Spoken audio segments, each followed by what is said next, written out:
Welcome to Kingdom Insights.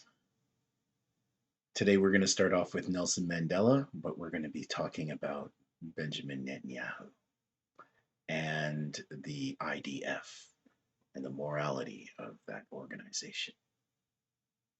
But we know too well that our freedom is incomplete without the freedom of the Palestinians. Nelson Mandela. Nelson Mandela said these words on national TV in the United States, shocking everyone at the time. They were seeking a condemnation of Yasser Arafat, but instead they received nothing but acclaim and praise. South Africa has been the champion of the Palestinian people, no matter how dark the times. And they did not fail them this year either, taking Israel to the ICJ and taking Benjamin Netanyahu and others to the ICC. Let's begin. Israel, the world's most amoral army. These are sobering words. I've seen a presentation almost exactly like this called Israel, the world's most moral army. It's a claim made by Benjamin Netanyahu himself.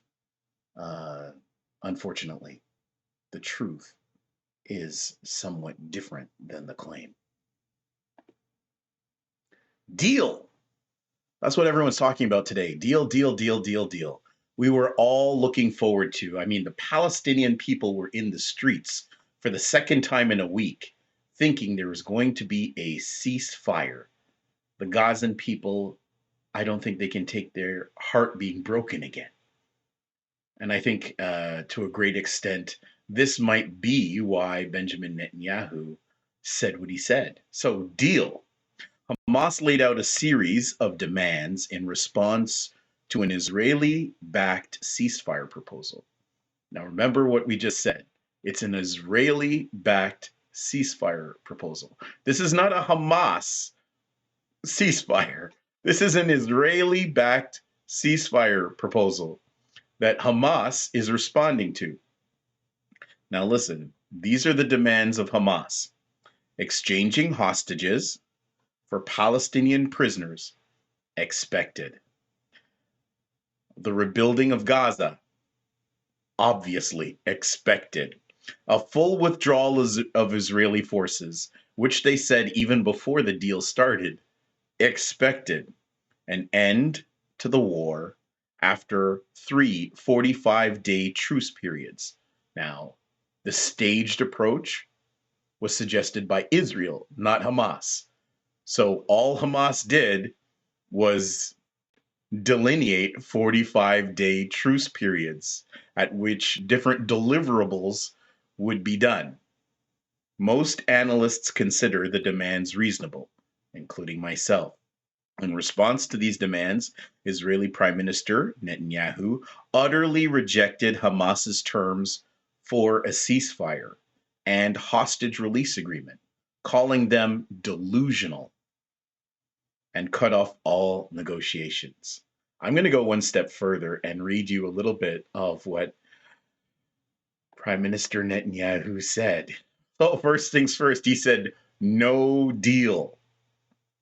Qatar expressed shock. Oh, let me read a little bit of what Netanyahu said. Netanyahu's response below shocked the world. Both sides are slack-jawed at what Netanyahu said, seeing as he initiated the truce and Hamas obliged, giving a predictable response. Surrendering to Hamas is delusional. Demands that we heard now not only won't lead to freeing the captives, it will just invite another massacre. We are on the way to an absolute victory. There is no other solution. The Bible, when an atheist quotes the Bible again, after it was genocidal last time, what should we expect this time? Well, yeah, genocide. The Bible says there is a time for peace and a time for war. Utter misquote, but we don't have the time to get into it. This is a time for war. The Israeli PM told the press conference. He vowed Israel would fight until this battle is won. Adding about Hamas, we are going to resign them to the dustbin of history. Now remember, when he says Hamas, he's including the Palestinian people living in Gaza. He is saying that he is going to resign all of the Palestinian people living in Gaza to the dustbin of history. Needless to say, Qatar expressed, and by the way, Qatar has been leading these negotiations. Hamas is not in direct communication with Israel. It is Qatar. So Qatar has not been shocked. Qatar has kept their calm while everyone else lost their heads. Qatar expressed its shock and was appalled by Netanyahu's comments, especially given its role as mediator with Hamas. So, was Netanyahu's comments expected? Utterly not. Some commentators have criticized Netanyahu's approach. This is many. The conflict, for instance, an op-ed in the Times of Israel, a venerable Israeli newspaper, argued that Netanyahu's policy of treating Hamas as a partner at the expense of Abbas and the Palestinian statehood has resulted in wounds that will take years to heal. Now, when he's talking about Mahmoud Abbas, this paper is obviously delusional and not aware of what the program is. The program is to expel all Palestinians. Mahmoud Abbas is the person that replaced Yasser Arafat as Israel moved away from Yasser Arafat and towards Mahmoud Abbas. The problem is that Mahmoud Abbas completely capitulated to Israel and even tortured and killed its Palestinians for Israel. The police under Mahmoud Abbas were trained by British special forces and others, and they were trained in torture and interrogation techniques and basically worked as an extension of the Israeli military. Just like there were people who complied in the Warsaw Ghetto, Jews that turned against their own, Mahmoud Abbas basically turned against his own. And I understand his position. I understand Yasser Arafat's position. I understand Hamas's position. Don't get me wrong. But when the Times of Israel says this, it shows that many in Israel, at least they're pretending to, think that Israel is thinking about a two-state solution. Benjamin Netanyahu just said last month that he does not want, nor will he allow, a two-state solution. So anyone negotiating with Benjamin Netanyahu should not be expecting a Palestinian state, should not be expecting Mahmoud Abbas will have anything to do with governing anything. Benjamin Netanyahu does not want any Palestinians in Palestine. He is going to eject, if he's allowed to, all Palestinians on the West Bank into Jordan and all Palestinians in Gaza into Egypt. And if they don't go, they will be killed. If we're going to sit down and watch this, we're going to watch the mass extinction of an entire people in Palestine. I can't believe we're going there, but this is where we're going. So, a commentary in Rolling Stone referred to the current conflict as Bibi's war. Yes, it is. And criticized Netanyahu for deeply cynical policies, corruption, and a lust for power. Well, he has 4 corruption trials that were put on pause when he became prime minister again. And he seems to have only become prime minister to avoid the corruption charges. As soon as he's no longer prime minister, these corruption charges will be completed. Some of them, one of these trials at least, is continuing now. And I think he's trying to get a plea bargain. So this guy is a multiple level criminal. He's an international criminal. He is a national criminal.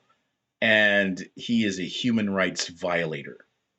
There is no reason that this guy should still be free. Actually, the South African foreign minister asked just last week, why is she asked the ICC, International Criminal Court prosecutor, why is Benjamin Netanyahu still free? I kid you not. And if you follow the ICJ case and look at its implications, it's that the state of Israel was supposed to deal with these people that made genocidal statements. And in summation, the American head judge repeated Benjamin Netanyahu's call for Amalek. We'll get to that later.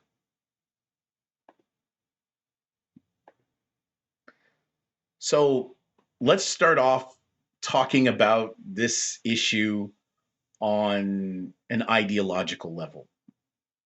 When you breach an illegal wall, that's the wall set up by Israel, which is illegal because it's an illegal occupation, both the West Bank and in Gaza. When you breach an illegal wall, it is not an act of terrorism, but an act of moral liberation. Everything the West has ever said about war is a lie. Sooner you understand, sooner you gain wisdom. This is a playground in Gaza. This is children on a swing during Eid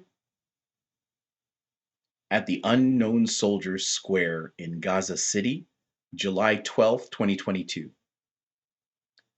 In fact, go and look at some pictures from Gaza. I could not imagine that it was such a lovely place. For a prison camp, what the people of Gaza did with it, the services that they had, universities, playgrounds, all of this was done by the people themselves. So look at the joy of all these children. Now we're going to take a look at this exact same playground today. But first, note please this building over here. This is your frame of reference. Look at this expanse here and look at this building over here for a frame of reference. Okay? Look at your frame of reference over here and look at your frame of reference over here and look at this expanse here. So here lay the swings where all those children were playing. And over here you could see some more wreckage of the swings. And you could see that this is not a bomb. They bulldozed it. Israel completely destroyed it. There certainly wasn't any terror tunnels underneath the playground. And I'm really wondering where all of those happy children are today. This is an image released by the Gaza Municipal Authority, and it reveals the scale of destruction at this memorial square. Just shows you the heartlessness of the Israeli government and the IDF and how they want to actually commit a genocide. Genocide is the eradication of a people. Israel has lost its moral compass. Some argue that this loss occurred on October 7th, 2023.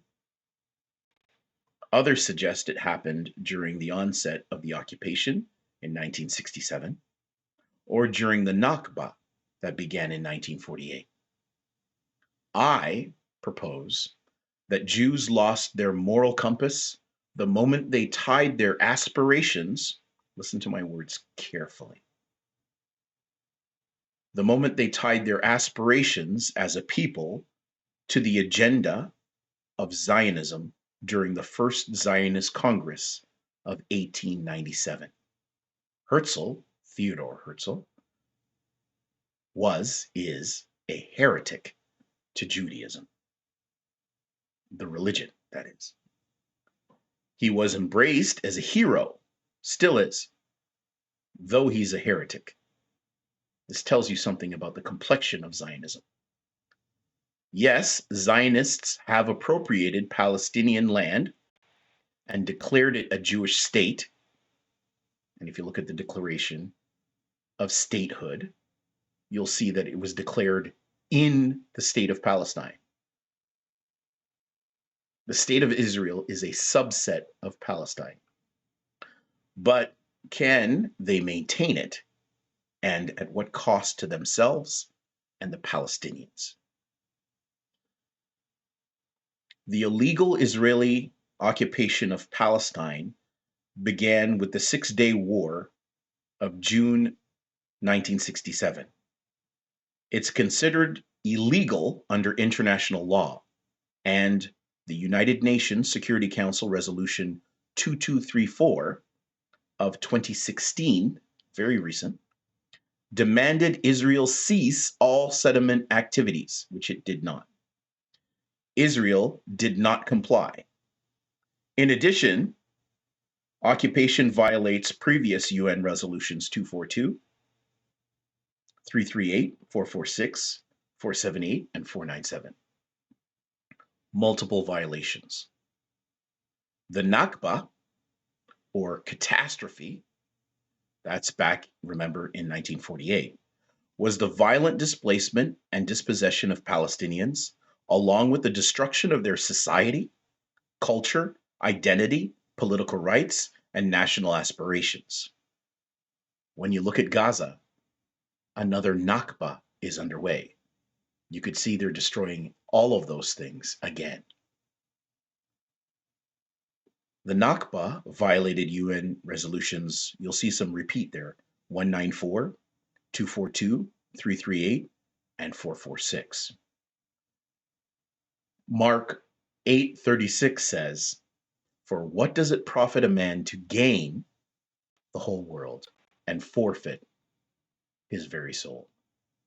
We have to ask ourselves a serious question here, whether you're religious or not. What does Israel gain by what Benjamin Netanyahu said yesterday? And what does he forfeit for not just himself, but all of Israel in not bringing this to an end? The world is about to lose all patience with Israel. And when I say the world, I don't mean the West. The West is utterly irrelevant right now. If you knew the state of the US military, if you knew the state of the Canadian military, if you knew the state of the UK and German militaries, you would know that they are not fit for purpose or ready to go to war with Russia, China, or the Middle East. They cannot take on Turkey, and they cannot take on Iran. And if they get to a broader regional war, these are just two of the players that will come into force, besides the rest of the axis of resistance. So we have to really be sober right now. We, who are friends and allies of Israel, we have to really rethink our positions right now, as well as those who are in Israel. I caution you, I adjure you to rethink following Benjamin Netanyahu another day. This is my adaptation of a newspaper front page that really grabbed my eye from the LA Times. It asks a poignant question. Did Israel's dramatic raid on the West Bank hospital violate the rules of war? Now, when asking, is Israel the most moral army in the world, I'm not just looking at Gaza. I'm also looking at the West Bank because of there's no war in the West Bank. This is an actual video from a family member of a young man named Basil Ghazawi. And Basil Ghazawi was writhing in pain and in the video as the nurse is manipulating his leg because he actually has a spinal injury which he received from a previous bombing by Israel. So he was in the hospital. You have to know this before we go on, because Israel's going to claim that he was there planning a terror attack. Of course, don't you see there's a pattern here? Hamas loves hospitals as far as Israel's concerned, and they're absolutely love planning terror attacks from hospitals.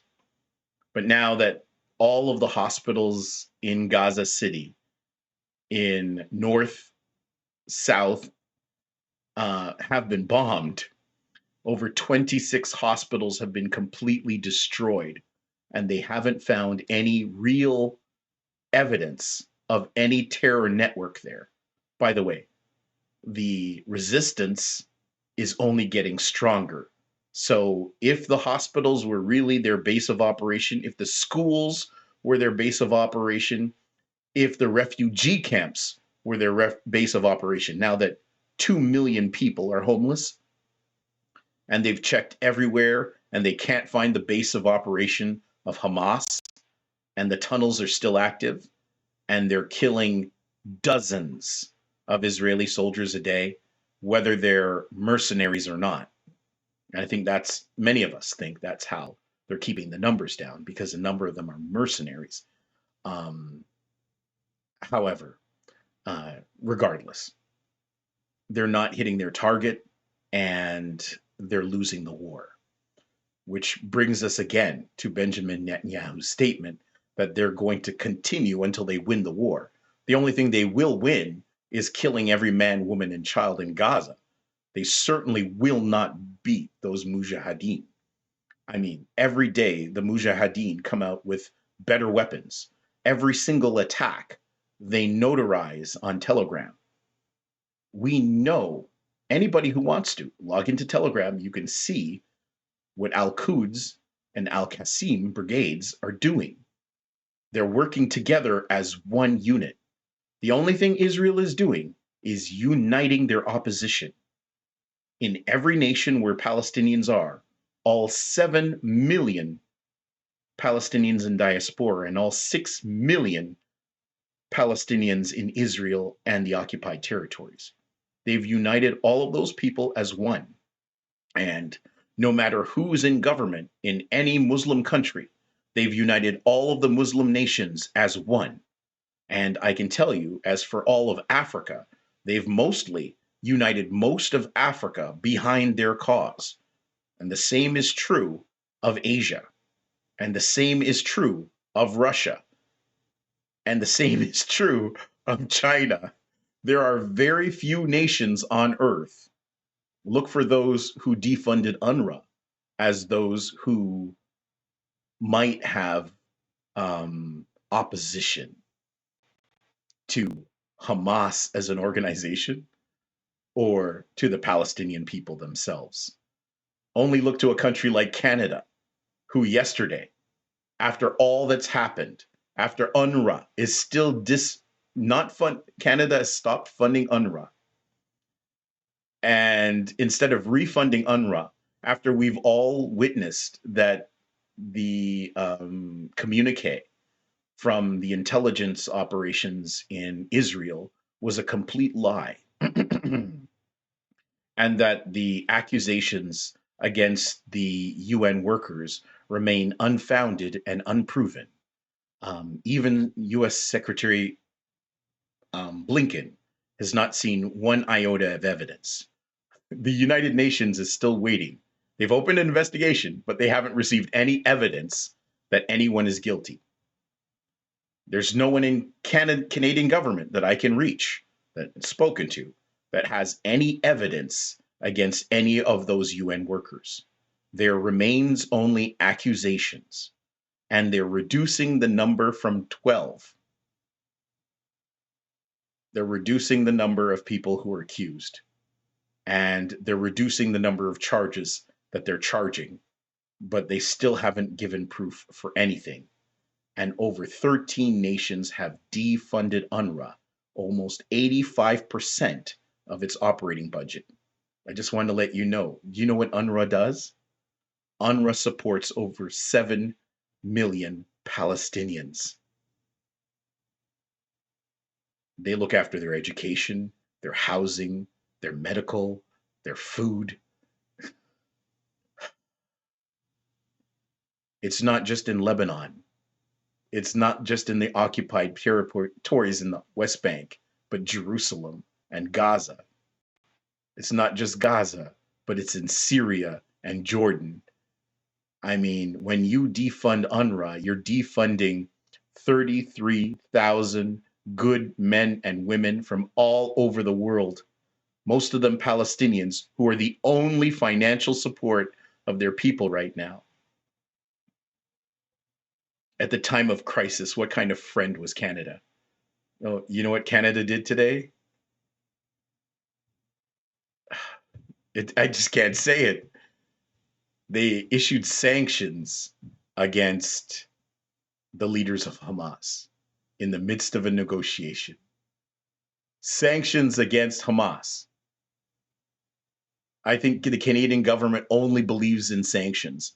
It's come to the point where they've done anything for Haiti. They were asked to lead in Haiti, and what did Canada do? Issue sanctions against the government of Haiti, against the former leaders in Haiti, against the rich in Haiti. You know, the ones that are bringing in anything, any imports into the country. It's just our foreign policy. I just want to tell you about Canada because many of you are from the States, many of you are from Europe. You're thinking your countries are off the wall. No, all of our countries are off the wall. There's not a single Western state that has their head on, except somewhere like Norway, which refused to follow suit. There's a few others. There's a few other venerable European states. But over here in North America, yeah, let's proceed. So, Jenin, West Bank. This is from the LA Times. I'm only reading you a couple lines from the article. I really want you to check out the LA Times article for yourself. It's awesome. These images are not from the LA Times, but it is an amalgamation of information. It was still dark out, and many patients at the Ibn Sina Hospital in the West Bank were still sleeping when the hit squad arrived. Israeli agents, disguised as medical staff, and patients pulled out rifles, subdued hospital workers, that's beat them up, and headed for room 376. The agents shot and killed the patient there. He had been wounded months earlier in an Israeli airstrike, so they knew where he was this whole time. By the way, look at how many military officers they had. Let me get out of the way here. There you can see. So they had enough people there. They had over 9 people there. They could have arrested them because they were sleeping. But no, they shot them in the head. The agent shot and killed the patient there. He had been wounded months earlier in an Israeli airstrike, as well as his brother and a friend. Israeli authorities said all 3 were part of a terrorist cell that had taken cover. Okay? They're saying that they taken cover at the medical facility in order to plan an attack. So he'd been there for months. So obviously he hadn't taken cover there. He was convalescing there. And he was not conscious when they shot him in the head. But the raid Tuesday in the embattled city of Jenin raised new questions about Israel's war conduct, as it should, in particular its willingness to target civilian medical facilities, as in Gaza. A hospital staffer points out bullet holes in the room where Israeli agents in disguise killed 3 patients at West Bank facility. All 3 were shot at close range Tuesday. Legal experts said it's likely that the hospital attack violated international laws governing the conduct of war, including one that prohibits combatants from posing as doctors or other civilians, and another that bars the killing of adversaries who have been wounded. This is the young lady I'd really like you guys to look up. Heidi Matthews, assistant professor at Osgood Hall in law school at York University. Okay, the end of the article that I'm quoting here. They pointed out, too, that because Israel may not technically be at war in the West Bank, the killings could be considered extrajudicial assassinations. Well, quite naturally, they are extrajudicial because they're not taking anyone in to see a judge. They're killing them, so they become judge, jury, and executioner. So when they issue, and many newspapers covered it as they were terrorists, but they were never taken to court. They were just killed. You can't just call somebody a terrorist, and especially they're saying that they were members of Hamas. Well, Hamas doesn't operate in the West Bank. So every claim that they make is very spurious. There is a very strong reason to believe this does constitute a war crime, and perhaps even a crime against humanity.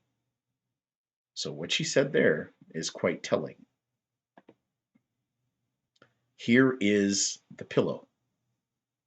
So that wasn't a small caliber bullet, my friends. That was a large caliber bullet that blew out the back of his head.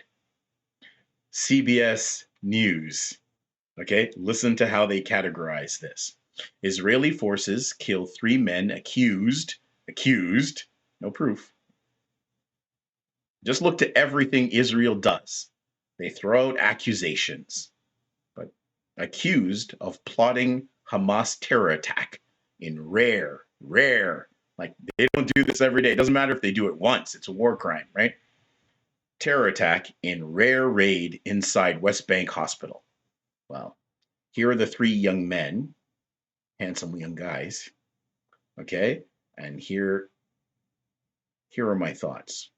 2 men were in a coma. That's what some of them, actually, it's very hard to find any information on these young men.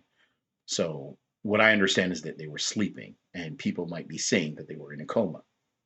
Okay, 2 men were in a coma. How many men in comas have ever plotted terror attacks? Okay, how many Hamas terror attacks have ever been conducted in the West Bank? Now, I looked all day to find verification of their status. I still have not, so I'm just telling you. I thought I had verification until I saw someone else say that they were just sleeping and not mention that they were in a coma. And I could not find anywhere that verified from primary sources that they were in a coma. Okay. This man here is very important. He was Colin Powell's right-hand man. Lawrence B. Wilkerson is a retired United States Army colonel and former chief of staff to the United States Secretary of State, Colin Powell. Okay? And this is what he had to say about this exact case. He was interviewed by Judge Andrew Napolitano. He's online on YouTube. I suggest you watch his show on a regular basis. He interviews a number of very interesting, prominent people who have a fantastic perspective and open minds. Okay, Judge Andrew Napolitano asked his guest, Colonel Lawrence Wilkerson, about the battlefield behavior of the IDF. Remember, our question is, are they a moral army? Paraphrasing.